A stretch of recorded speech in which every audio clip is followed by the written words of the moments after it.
Hey, it's Mike here, and it's good to have you here again. You're welcome to join our regular devotional.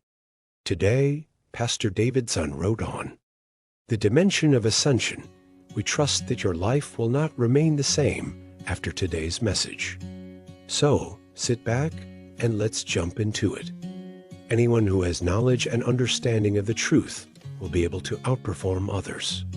The good news about God's kingdom is that the top is accessible to all. With God, there are no last-born or second-born. Every child of God is first-born and can operate from the top. John 1 verse 51 of the New Living Translation says, "Then he said, I tell you the truth, you will all see heaven open, and the angels of God going up and down on the Son of Man."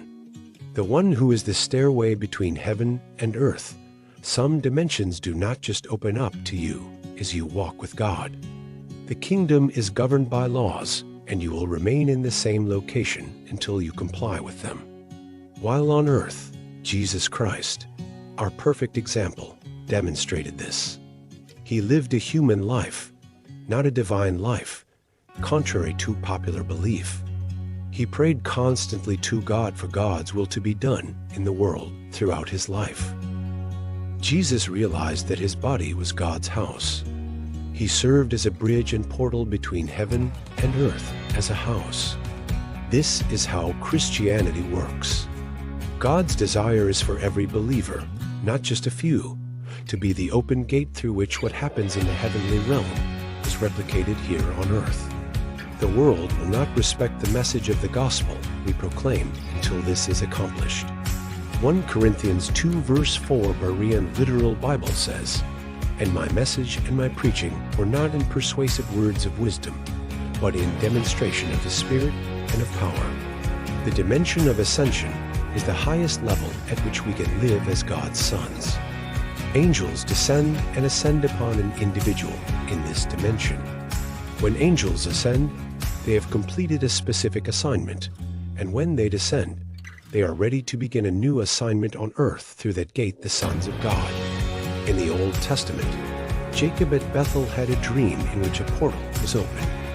Thank you, Mike. It's Betty here, and I'm glad to be with you.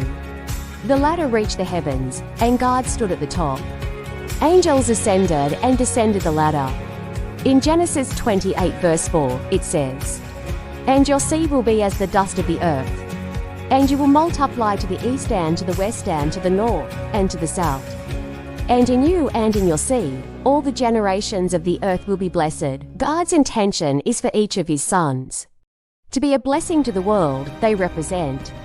This is only possible if you prioritize God's will. God's will in his children first creates an open heaven. And an open heaven creates abundant blessings for you and your world. Do not dismiss the services of angels as a believer. Their ministries are genuine. They are available to those in the dimension of ascension, who first do the Father's will. The angels are heavenly creatures who obey the Father. It is God who commands his angels, not the believers. The believers' order and authority work on the earth and its fullness. See Psalm 115-16, "The Lord grant you grace to move up in your mind to the dimension of ascension and operate in the open heaven, where your angels ascend and descend upon you." Shalom. Thank you for being with us until the end of this broadcast. We strongly recommend that you watch and listen to the inspirational messages of our man of God, Pastor Davidson. Faith comes by hearing, and hearing comes by the Word of God. Subscribe to this channel, click on the notification bell, and share the link so others can be blessed too. To contact Pastor Davidson, use the email address you see on the screen. Until our next broadcast, God richly bless and keep you.